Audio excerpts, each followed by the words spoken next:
Congress Committee Legal Cell organizes this function on the occasion of Dr. Babasaheb Ambedkar's 134th birth anniversary. It's very happy to note that Tamil Nadu Legal Department is doing a very good job.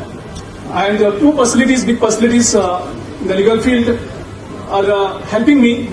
Earlier matter, P. Chidambaram ji is helping me in one matter where 10 MLAs of Congress from Goa had defected, and that matter is still in the Supreme Court.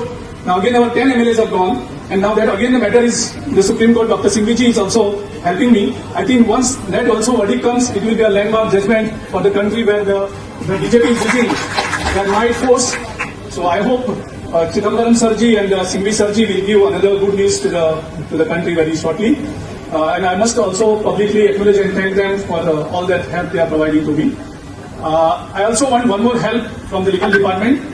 I must make it also a public submission. We in Tamil Nadu, your party and our former leaders have acquired a lot of properties with a great struggle. And now Tamil Nadu Congress, with help of the ICC, is trying to recover that. Many of them are coming forward voluntarily also. Now we are in the very aggressive move also. I want the legal departments to guide us, to help us in that case also. Thank you very much.